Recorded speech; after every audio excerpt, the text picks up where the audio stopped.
please. It is at 7:06. Is it? Aha, 7:10. Roll call? Oh, that's correct. I'm so sorry. Yes. Please join me for the Pledge of Allegiance. Pledge of allegiance to the flag of the United States of America and to the republic for which it stands, one nation, under God, indivisible, with liberty and justice for all.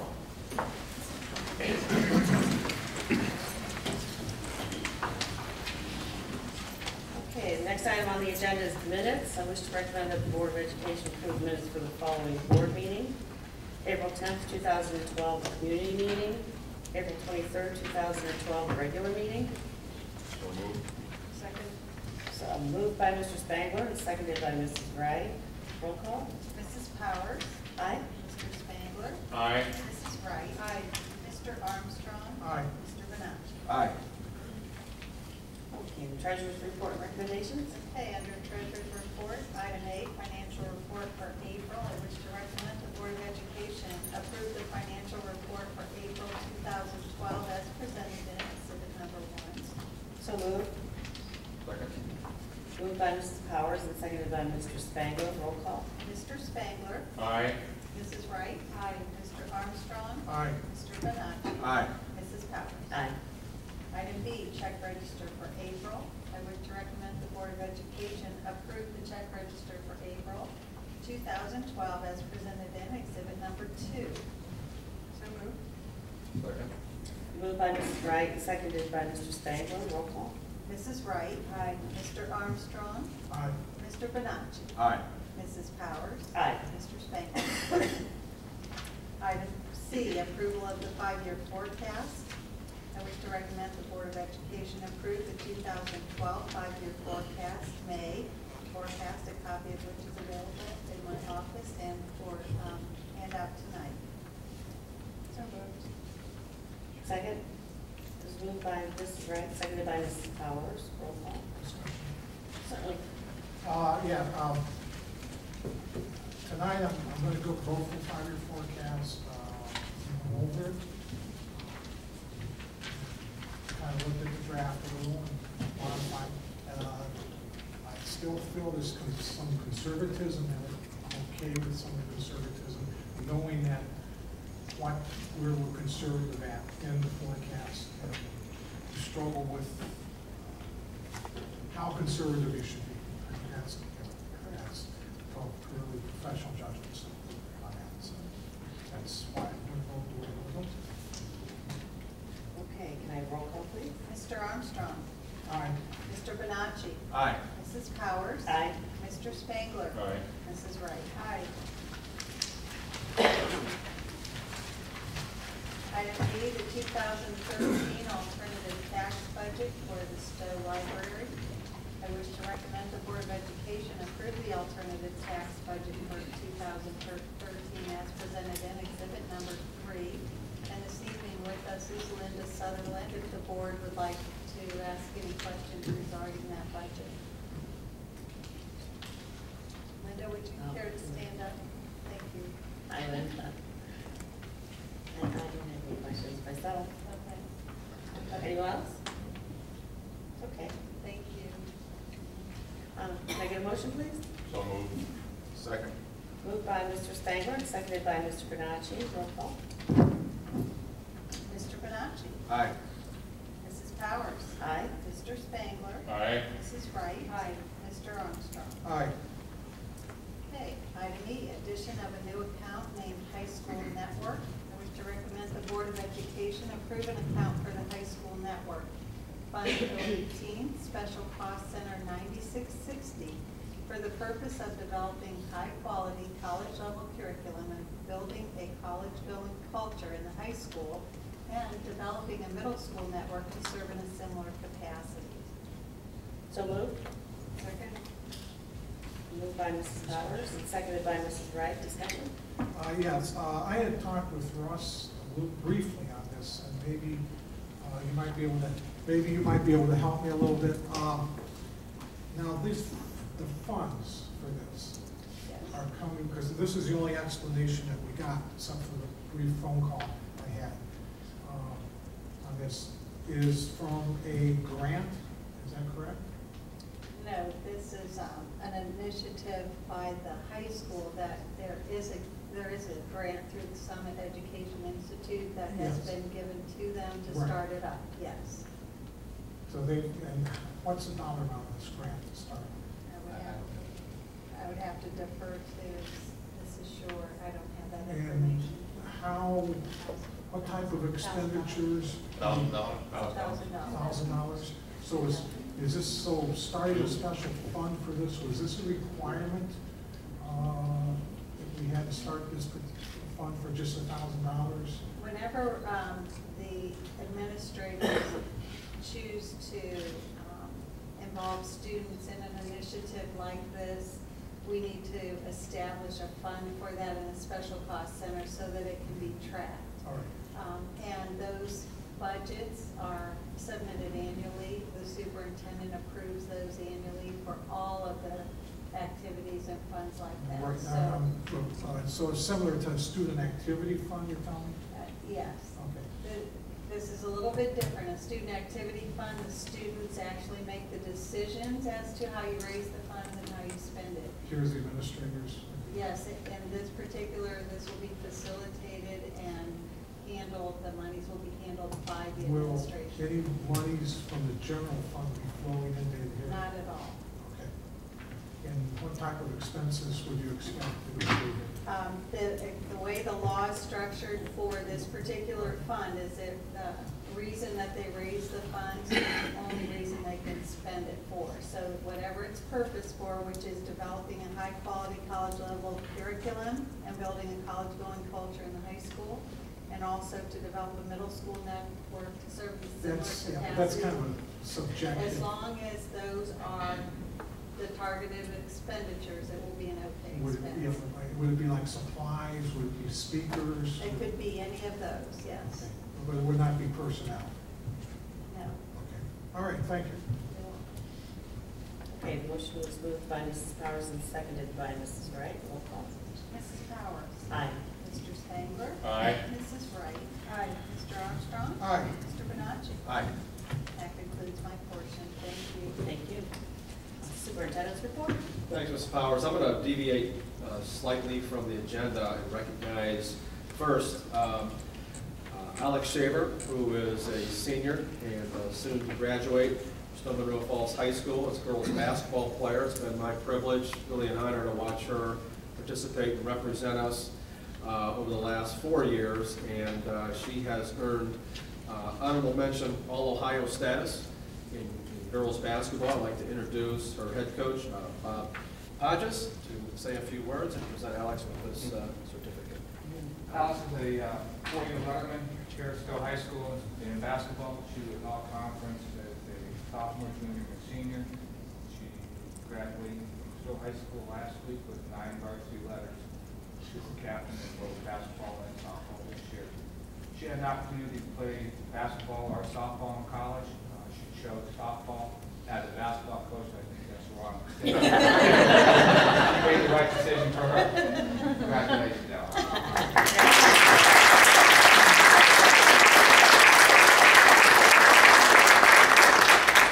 And with her softball prowess and academics, it's not a big cost for the Shavers. In fact, she's got a full ride based on her academics and her athletics at Eastern Michigan. Your parents have to like that.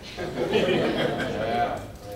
Good for you. The next person I'd like to recognize is boys basketball player David Walker. And I used to be a basketball guy, believe it or not, and coaching and playing, and it was always my dream to, be recognized in the state of Ohio. But I didn't have the gifts that we're looking at. Like, first of all, let's start about being 6'7". 6'6", 6'7". That would help me. Good coaching. Yeah, and good coaching. Thank you. I made him 6'7". But when it comes down to Division I, biggest schools in Ohio, the entire state, and they don't name 8 or 9 kids, they pick 5. And when you pick 5, and you are on that first team, all Ohio, your first team All-State Division I, that says something about your performance. And again, just like Alex, I told David this before the meeting, how proud I was to be the superintendent, watch him perform and represent us, and represent our community, and not only his performance. He's going to Northeastern and Division I school, and going to play basketball there. I'll introduce Dave Close, his coach, and also congratulate David.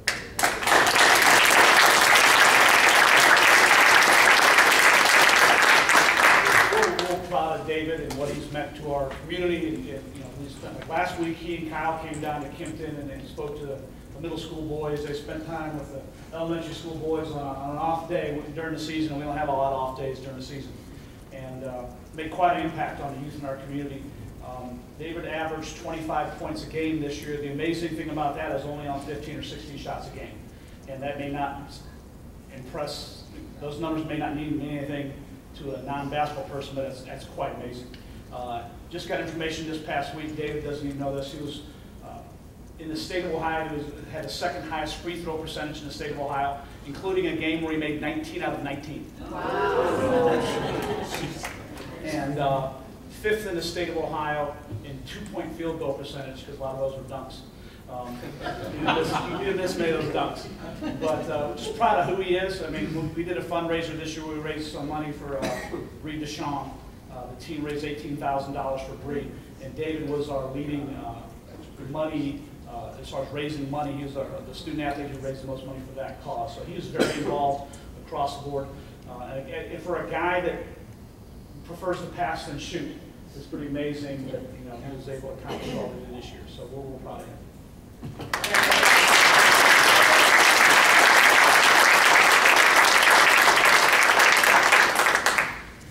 That does not happen very often.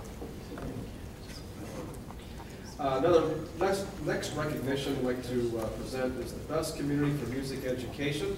This is not the first time we've received that award, and we want to thank our music educators for their dedication and effort on behalf of our children. And the organization that presents this is the National Association of Music Merchants, NAM, and I'll read their vision statement. They envision a world in which the joy of making music is a precious element of daily living for everyone. A world in which every child has a deep desire to learn music and a recognized right to be taught, and in which every adult is a passionate champion and defender of that right. And I'd like to introduce a few of those adults that are here today, and I'll ask them all to kind of come up here so I can give them these certificates. First, Mr. Brian Monroe.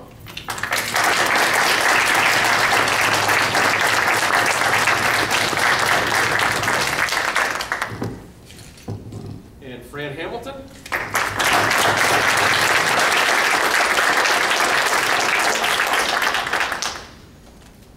And Greg Newman.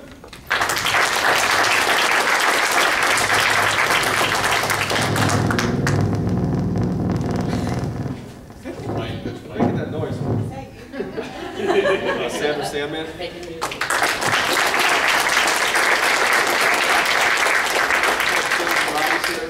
See her earlier. She had a child that she had to Okay, care so you understand. Make a few comments.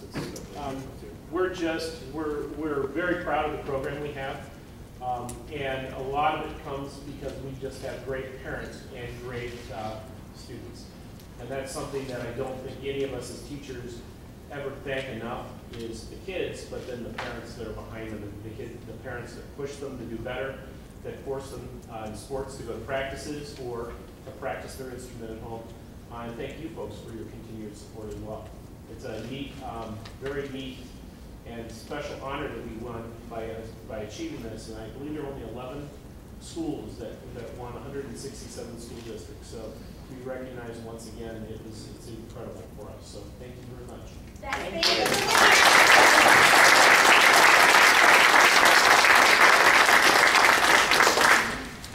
Congratulations again. Next, we have a presentation regarding the proposed STEM program at Kimpton Middle School. And I'd like to introduce Jake Miller and Dave Turnett to provide us with that. And Mr. Saxon, I'm sorry, our Kimpton principal, maybe give us an overview of the meeting. We'll do a little presentation for you. We're honored to be before you tonight to share with you what we're excited about. One of the objectives I had when coming to Kempton Middle School was to help ensure that we are providing a solid foundation upon which our students will be prepared for not only high school, but also to live life in the midst of the 21st century. And looking at that and looking forward to the next 80 years in the 20th century, 1988. Look at the fact that I heard research one time that said that students in school today, half of the careers that they will have haven't been created yet. So how do we in middle school create that foundation that's going to help our students be prepared to have careers that haven't even been created yet to solve problems that we don't even know are problems? And that has led us down the road of looking at 21st century skills and implementing STEM, which is science, technology, engineering, and math. We're looking at that. And we want to share with you what STEM is. And I also have, like I said, Mr. Turnett and Mr. Miller here to share with us.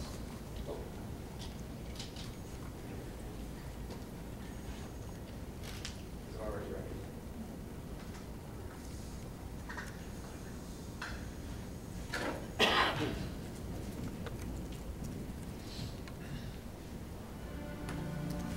We need to create the thinkers of tomorrow and open their eyes, open their ears, open their minds. It's important to share that passion, the real solving the problem that we all benefit from. That's exciting. STEM is a project that spans teaching elementary students about basic scientific concepts all the way through to the development of professional scientists and engineers. It's a massive undertaking. It's relevant, it's important to make an impact in society, to solve problems. We've got to engage the innovation that lies inside all people. It's for all students, but time is precious.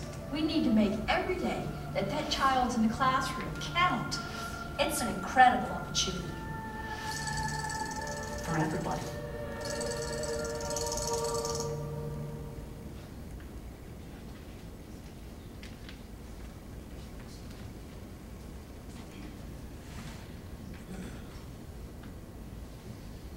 Now, I'm trying to get this here.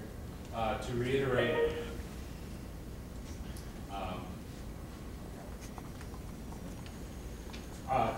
what Mr. Saxer was saying when he was talking about how the jobs haven't even been created, we can also look like back to when President Kennedy spoke at Fort Rice University talking about the space program, how they were going to go back to the moon, or they were going to go to the moon. Using materials that haven't even been invented yet, metals that could withstand the pressures and temperatures of space. So it's interesting that we're going to be doing the same thing here, teaching our students how to function in the future. So one of the big, if you look at the point number one, the 4 core disciplines critical to the development of America's technological innovations today and in the future. Akron is a really nice hotbed of technological innovations. We got the polymer science in Akron University, and also alternative fuels, fuel cells that are being developed here in Akron. So it's a really good place to start working for that. The second one, the big, if you take a look at probably the middle of the second bullet point there, individuals who receive sufficient academic and career exploration opportunities so that they can become contributors to our economic innovation and competitiveness. I'm Jake Miller, by the way. I've taught at Kempton now for 8 years, I think. I'm starting to lose count. I was a math teacher, and I'm still losing count. Here we have a list where STEM originated from. A lot of people ask us, what is STEM? Where does STEM come from? STEM originated from a study done by the U.S. Congress. They had a steering committee that did work looking into it and deciding what the needs were in these areas. And here's a few. This is part of their statement that came out of it. Obviously, it's a longer document than this.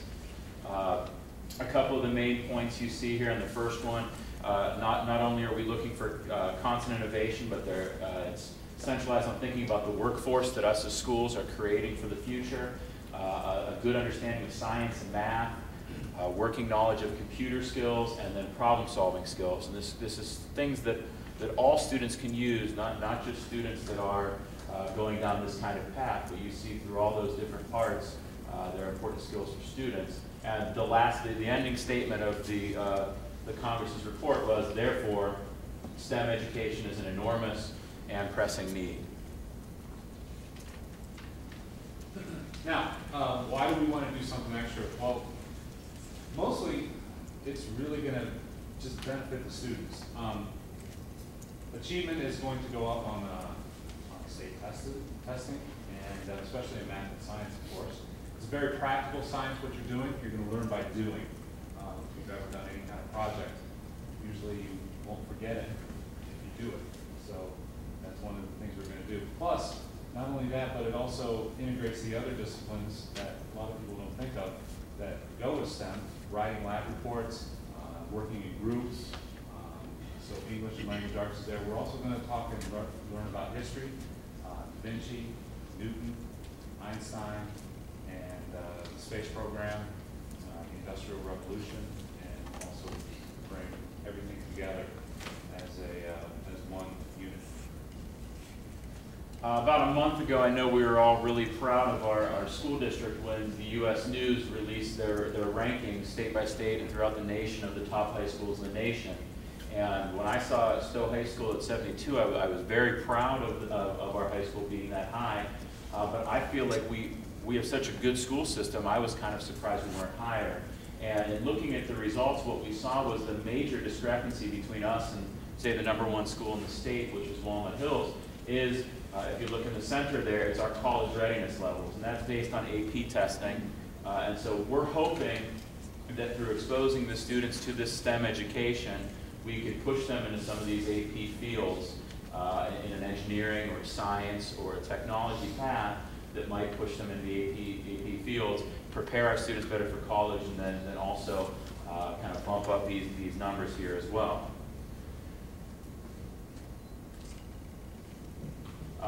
STEM education, this is more from the U.S. Congress. You can see here that this is the United States government felt this was important enough to go into, and that these are the kinds of intellectual capital that they were looking at, that they're working towards with the STEM movement. There is a plethora of statistics out on the internet about STEM, so we had to kind of go through it with a fine-tooth comb and see what we felt was important. The first one kind of jumped out at us, not just because of the statistic, but because of who it comes from. You can see it's the Bill and Melinda Gates Foundation. I don't know if you've ever heard of Bill Gates before? Yes, okay. They estimate that by 2014, so 2 years from now, there will be 2 million new jobs created in STEM-related fields. And we're trying to give our students the opportunity to be prepared for that. Also, looking down at the second one, being competitive in the global economy. And the last one, obviously, the S in STEM is science. Through this program, we hope to increase students' science motivation and science achievement as well. Hopefully it'll be a win-win with both of those. And we can see that nationally, not as much in Stow, but nationally, we're below, 50% of all students are below science level. And hopefully this would help students in those areas. Also, with the E in STEM, engineering, the number of engineering degrees awarded in the United States is down 20% since 1985. So with wanting to get back into the forefront of leading the world again with the U.S., one of the important points is obviously going to be STEM education. Now the second and third are kind of hit home with this area. More than 50% of all engineering doctoral degrees awarded by the U.S. Individuals are ineligible for security clearance required for defense, industrial-based jobs. One of the big reasons is, for the third point, 84% of the graduates are not even U.S. citizens. In fact, my wife took a class with the polymer science in Akron U. And if you would like to get your graduate degree in polymer science, you can go absolutely free just because you're a U.S. citizen. They're that hungry for getting U.S. citizens into that program. So a PhD and a master's would be free for you if you want to go to Akron U, which is in the top 5 for polymer science.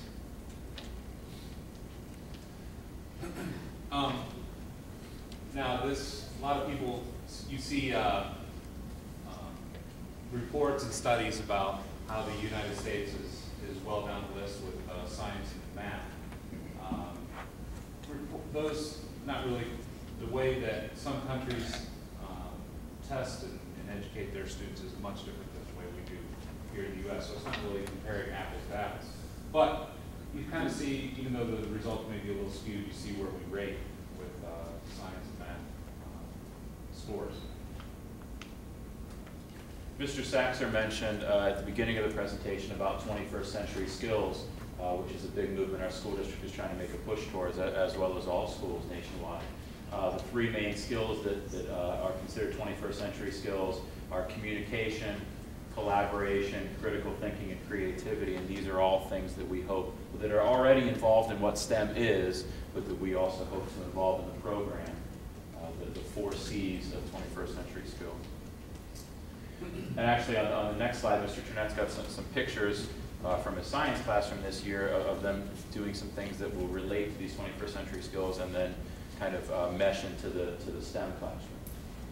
What we were doing here is I'm getting them ready to kind of take a look at force of motion, physics, and so we started building Rube Goldberg machines.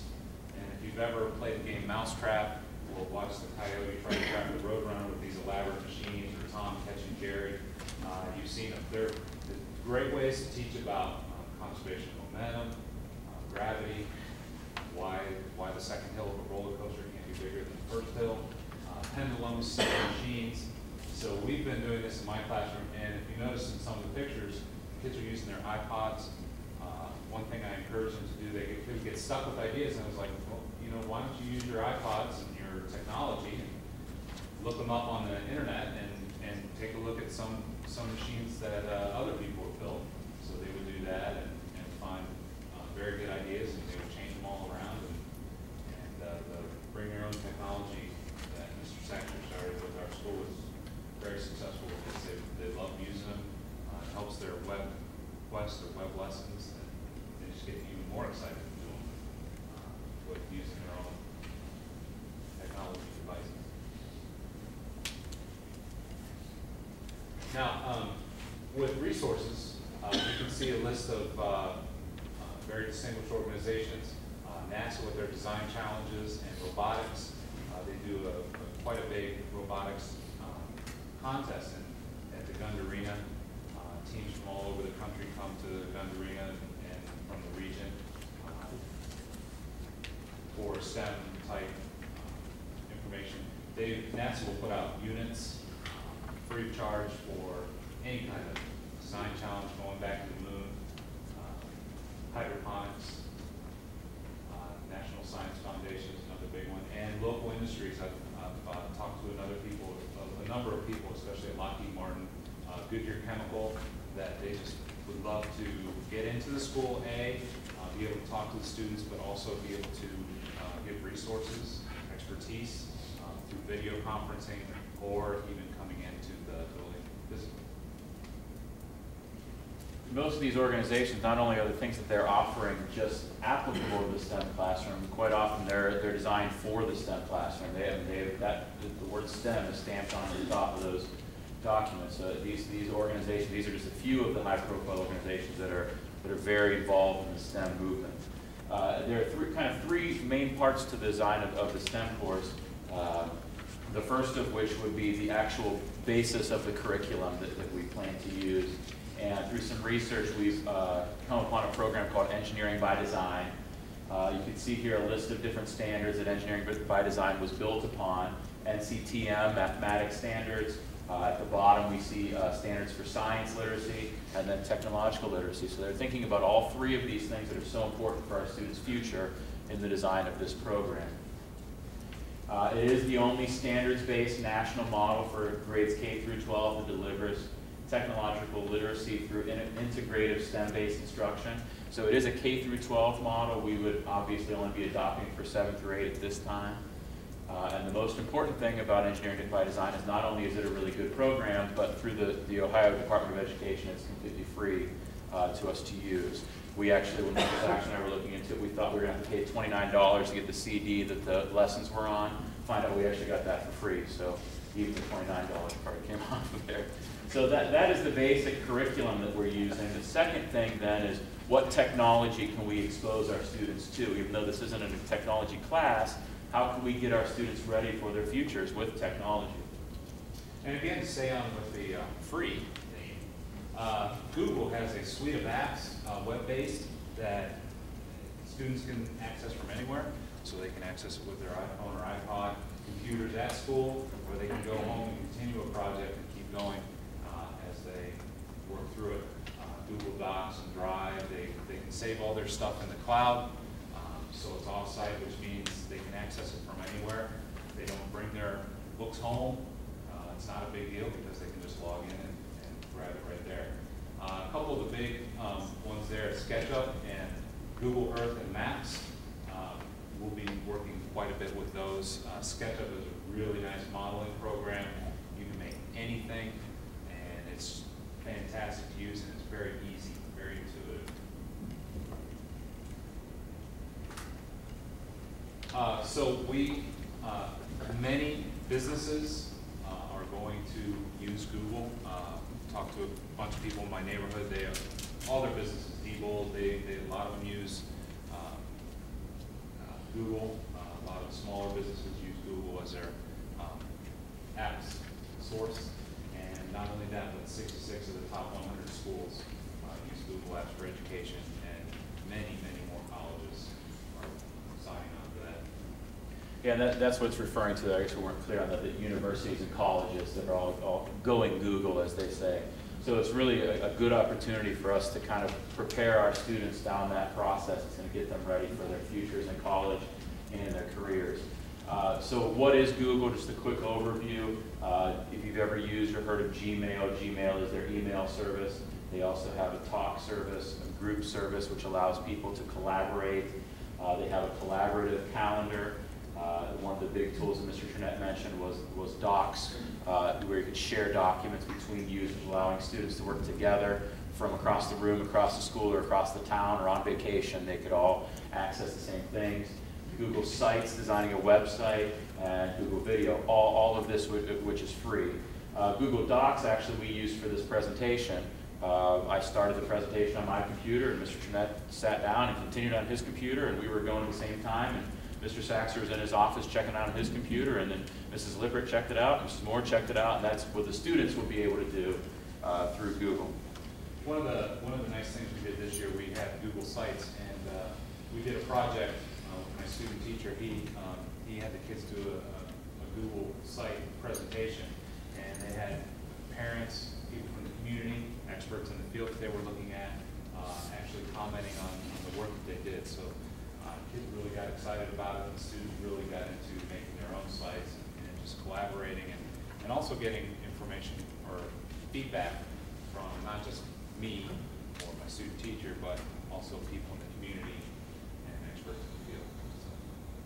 So. The one big tool through Google that we use a lot is SketchUp, because it's essentially a very slick, easy, and free.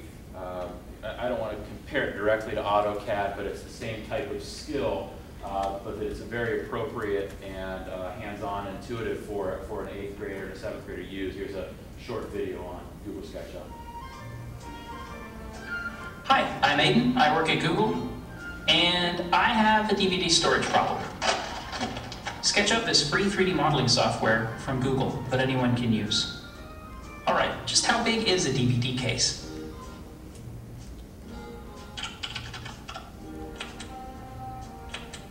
There, that looks about right. Now, how many of these things do I have? I'm gonna guess about 150. So I'll make a row of 50, then I'll make 2 more copies of that row. Now I need a box to contain these. I'll make the walls about this thick. Now, how high does this thing need to be? Just about to there. I'll lift this up to the height I just measured and drop the bottom all the way down to the ground. That's gonna be really heavy. How am I gonna move it around? Wheels! Let's put 4 of these on. And who knows, maybe I'll add a glass top. Now all I have to do is build it.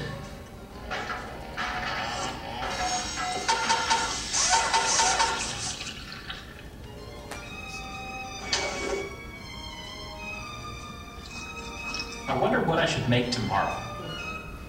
You can see that it's a very intuitive program, and if you've ever seen the way a student, a child, especially a 13 or 14-year-old or 12-year-old, deals with technology, you can see how quickly they would pick that up and be up and running with that. And through it, sometimes they wouldn't even realize the math and the science with the planning that they're doing there and the support that it's giving them, not only towards maybe an engineering future or a future relating to it, but just towards their science and math curriculums.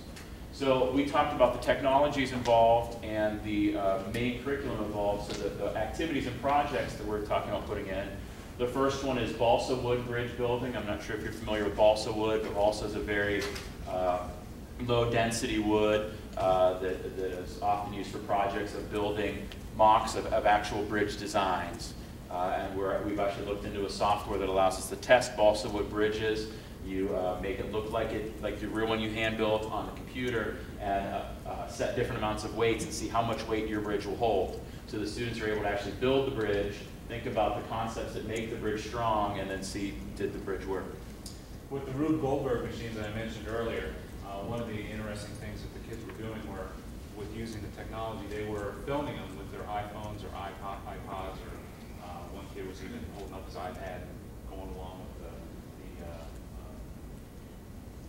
with how it was moving through the machine. But they would video it and then replay the video to see where the machine was hanging up, where there was a spot that was a problem. So it was a very nice thing.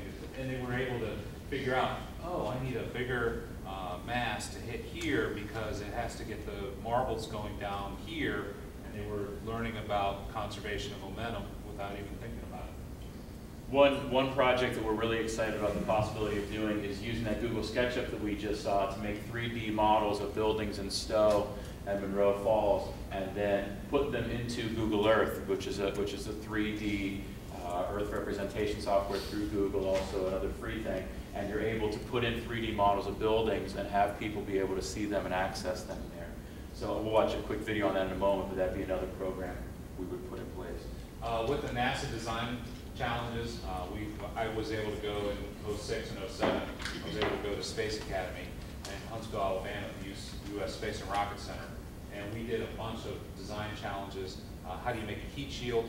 And what these design challenges are is they are specifically vague projects. They give you your materials and they say, all right, make a heat shield, see how long it'll last. Or they give you a whole bunch of materials there and they say, make a water filter, here's your dirty water. And so you have to do it, and they give you a couple parameters. It's got to be as light as possible and that kind of thing. But they just make these vague projects and see where it comes out. And I've done a couple of them with my students, and it's really been interesting to see the creativity that they come up with. It's quite neat. Greenhouse design, hydroponics, colonization of the moon. That's going to be a big thing coming up, and the automation and robotics is a really neat project that they love to do. And for our last little video here to talk about the 3D modeling here. A lot of the reason that I started modeling the buildings in Google Earth is because I'm proud of my hometown. It was, interesting seeing big cities like New York to have all these models popping up, but seeing that it could happen in Calgary or Vancouver or Edmonton was just exciting. I think the favorite model that I've done is of a high-level bridge. It's a really prominent structure in downtown Edmonton, and when you're in Google Earth, seeing this bridge pop up is definitely, unexpected. What I model, basically, it's my city, but it's also my neighborhood. It's where I live and where I work.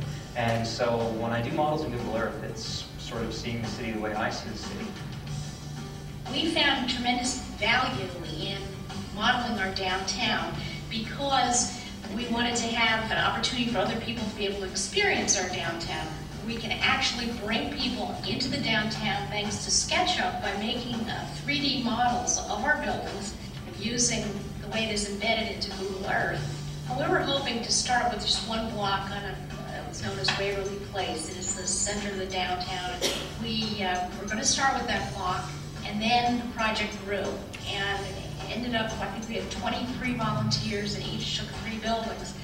So that portion of the project is complete, but people can't let go because SketchUp is so addictive to do. They're doing more buildings and they're going further east.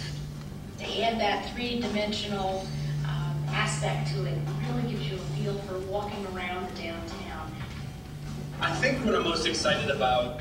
So we see what they're talking about doing in their communities and building community pride by being able to represent and model these buildings, and we envision our students doing this, whether they're modeling the Stow High School or Munroe-Falls City Hall or the Munroe-Falls Historical Museum or the Stow City Hall or maybe just their house.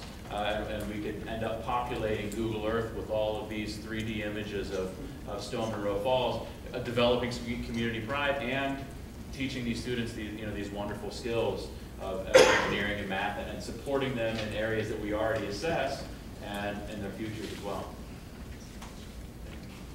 Now, our goal for sharing with you, our goal is to create an exploratory class that 7th graders and 8th graders will get to take for a quarter.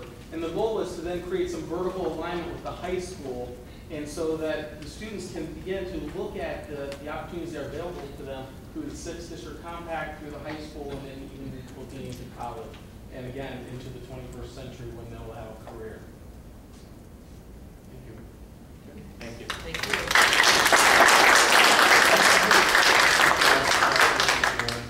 See if you have any questions. Oh, yeah, most definitely.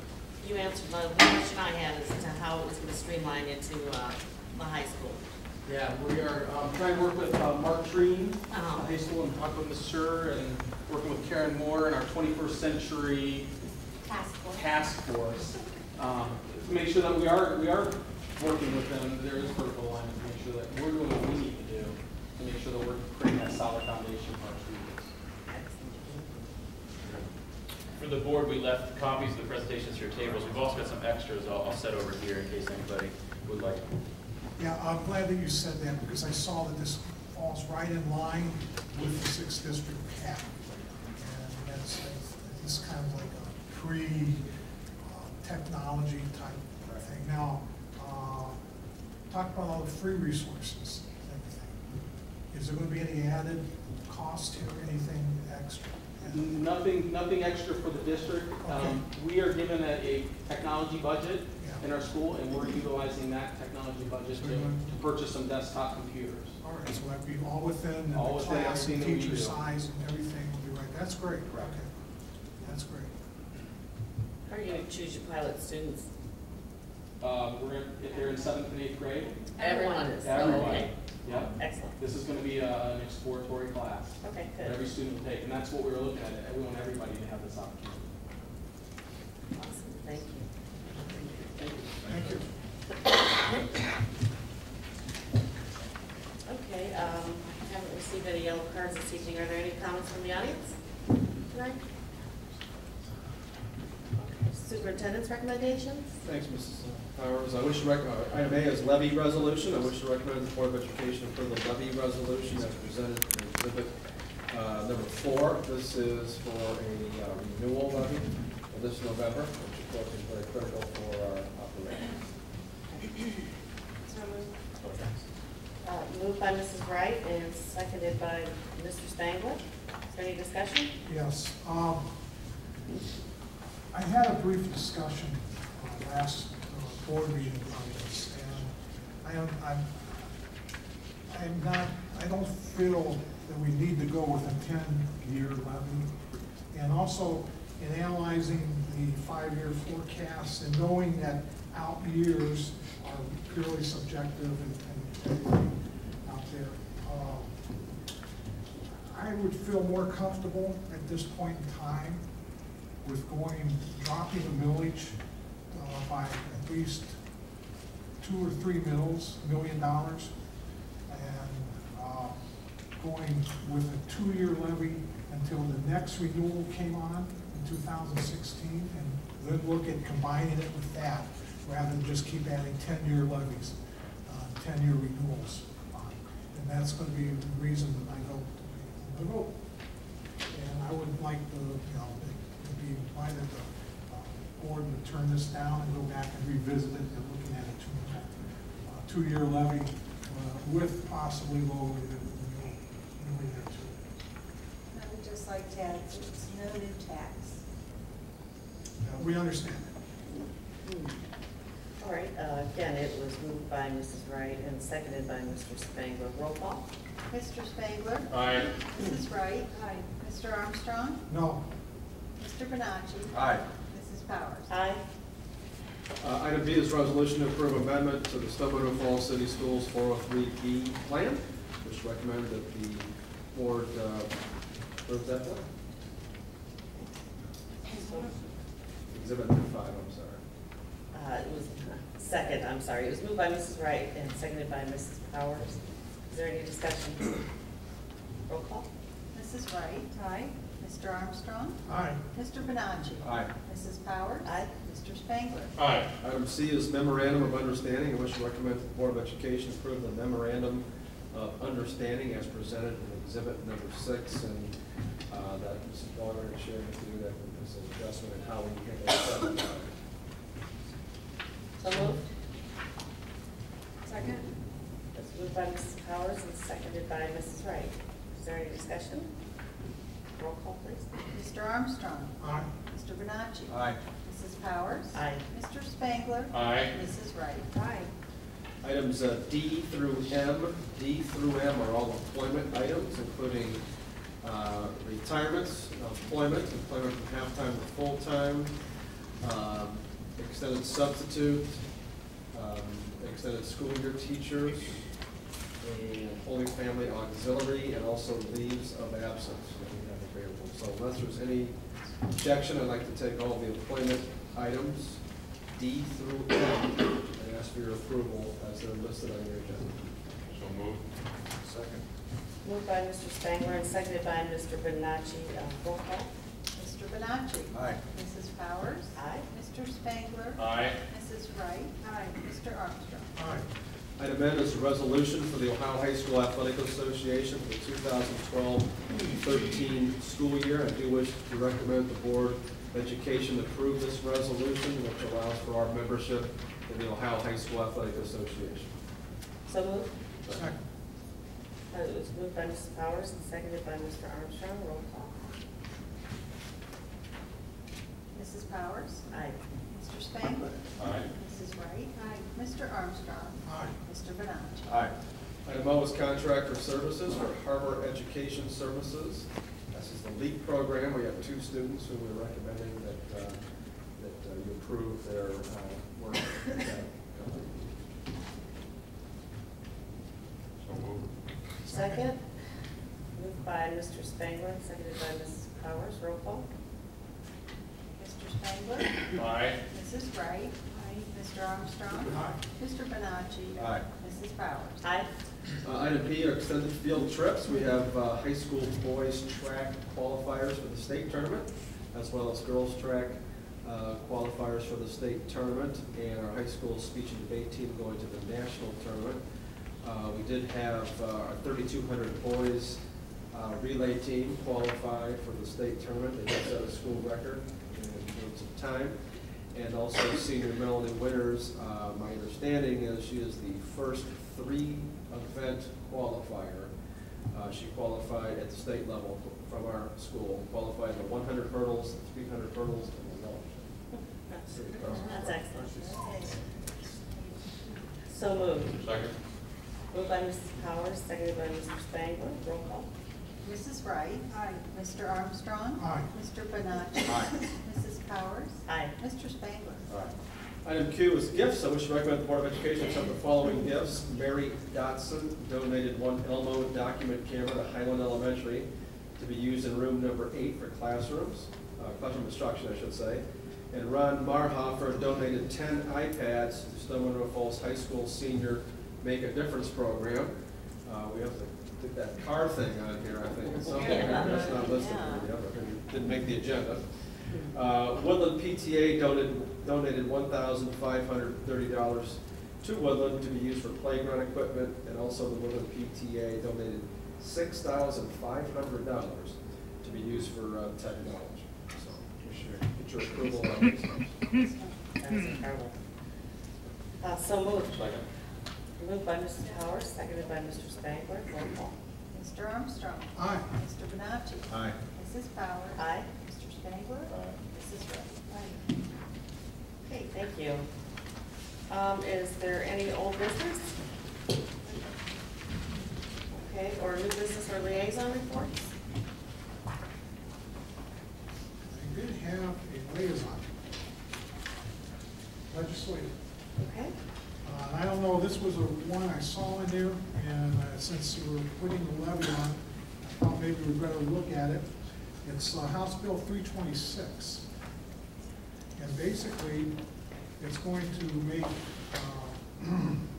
before, if using public funds for items like political action groups and that, they further define, it's further defining in this bill what that use is of public funds and public property and that. And it's going to be a first-degree misdemeanor if you use public property or funds in support of a PAC or political action group or something. That's, I believe it's out of the Senate and it's in the House now. So that's what I'm watching. Thank you. Is there any other new business?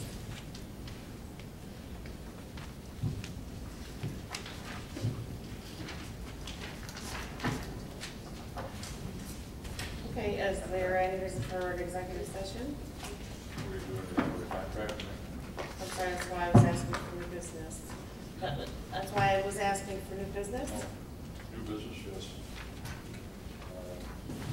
Make a recommendation that the Board of Education approve the contract for the superintendent for the 2013-14 start. Is that correct?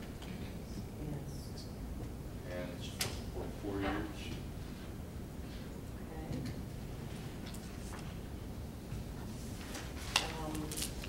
I'm sorry, yes.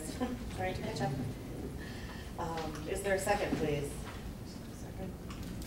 Okay, then it was moved by Mr. Spangler, seconded by Mrs. Wright. Is there discussion? Yes, there is. I just received this contract about 3 days ago, on Thursday, and had time to go through it, and we just went through it today in executive session. There was a lot of questions that I had, and it's still that I'm not happy with on this particular contract. I didn't know we were going to be voting on it tonight, and I don't know if anyone else knew we were going to be voting on it tonight, but I guess I can bring up some of my concerns then that I had with the contract. And I believe it's part of the executive session, is it not? no, this is not my concerns with it. Now, that I'm bringing up as I'm voting on this, I'm explaining why I'm going to vote with this contract.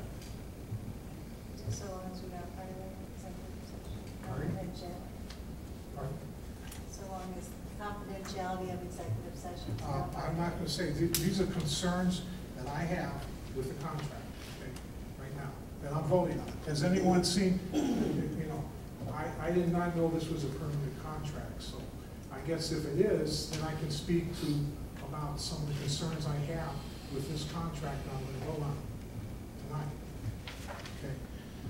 One of the concerns that I have, I'm going to vote on this contract tonight, is that we are tying in,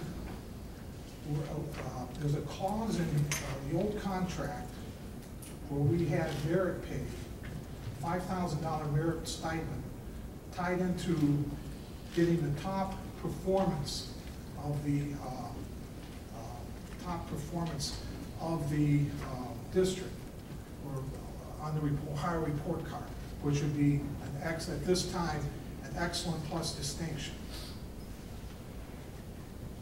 Now they're going to tie that in to the the ODE's performance index.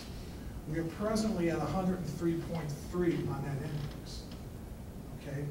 Now, of the 4 years of the last contract, we only achieved excellent with distinction once. And That was, and the other 3 years we have not, we haven't yet. We may still achieve it this year, it's the last year. The other 2 years we haven't. In this particular contract, they're going to put it at 100, the performance index. We're presently at 103.3. So that really takes away the incentive. We were at 100, 2 years prior to that, we were at 102.8 or something like that. 102.8 for the 2 prior years. So by just lowering this to 100, we're just saying, in my mind, we're just saying, here's an extra $5,000, okay, and calling it a merit stipend on that. We're also, I'm not real comfortable with increasing the supplemental annuity by $5,000 for the contract, from $5,000 to $10,000.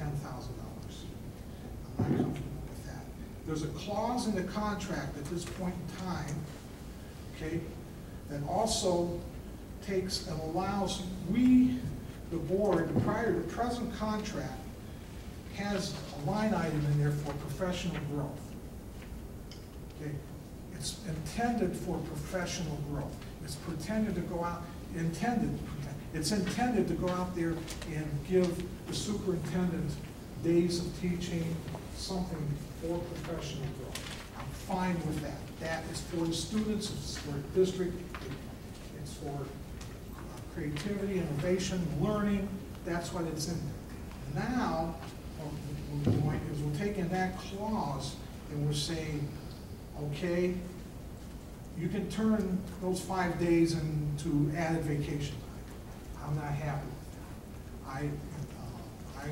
I think the intent is for professional growth, not for added vacation time. Another area on that, and that's on top of, we've already increased vacation time from 20, has already increased to 25 days for this contract, okay, at the end of the contract. So you've got 25 days vacation, or the superintendent will have 25 days vacation, plus be able to add the other 5 in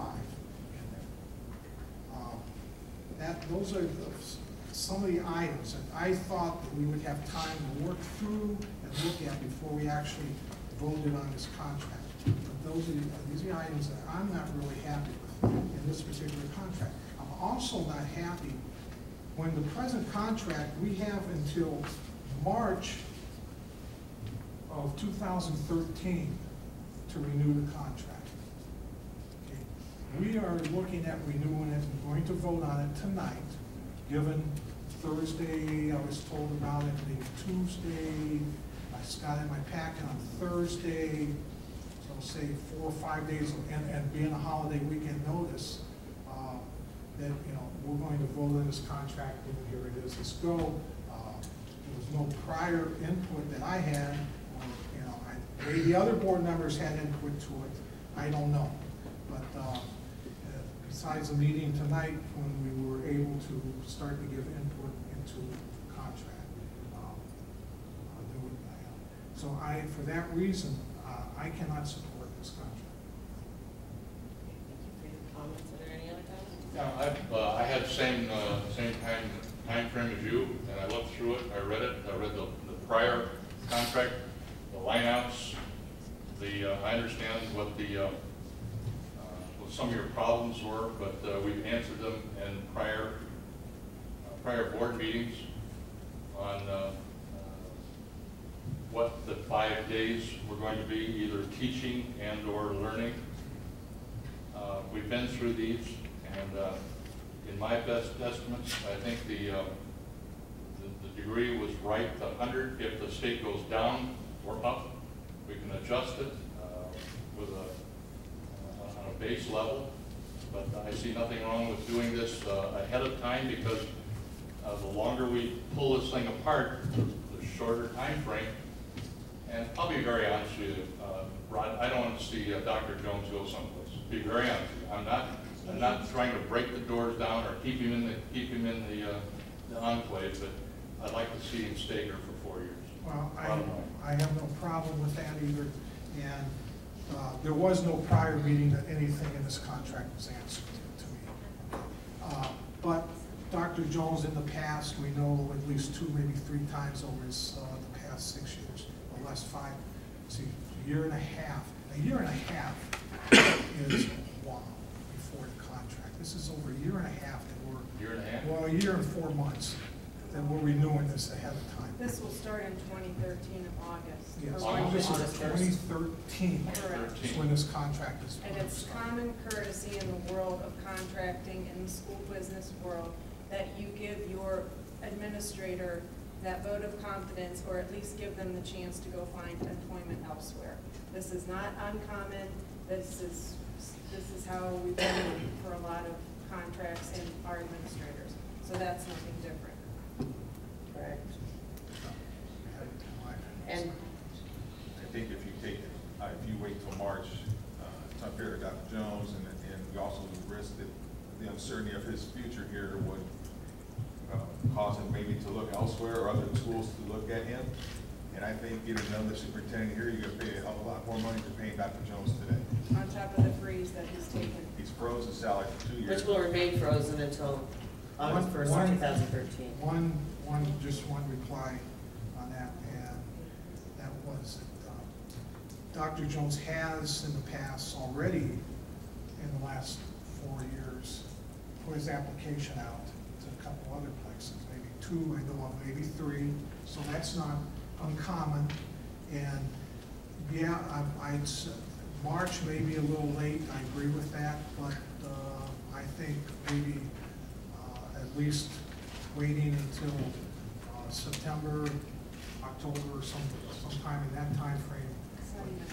That's my opinion, and that's the reason I'm going to vote the way I'm going to vote tonight. Okay, thank you. I'd like to say that I believe that the contract that has been brought to us for renewal is fair, particularly given your accomplishments, which we appreciate over the past few years. And we know that you are determined to be at the top of student achievement, and we do appreciate that. And all of the hard work that you've done to educate the public as well. Sure, thank you. So we have a motion on the table that it was moved by Mr. Spangler and seconded by Mrs.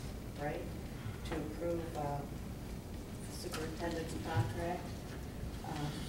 The term beginning August 1st, 2013. Why don't you wait till the renewal? I'm sorry, excuse me? I said, why don't you wait till the renewal to see if I don't know, there's... there's a motion on the table. Can I have roll call? Mr. Bonacci? Aye. Mrs. Powers? Aye. Mr. Spangler? Aye. Mrs. Wright? Aye. Mr. Armstrong? No. Okay, is there a possible executive session this evening? Okay, can I get a motion to adjourn? So moved. Second. It is 8:12, it's moved, I'm sorry, by Mr. Spangler? Yes. Moved and seconded by Mr. Bonacci. Roll call? Mrs. Powers? Aye. Mr. Spangler? Aye. Mrs. Wright? Aye. Mr. Armstrong? Aye. Mr. Bonacci? Aye. We are adjourned. Thank you very much for doing this. I appreciate it. Congratulations.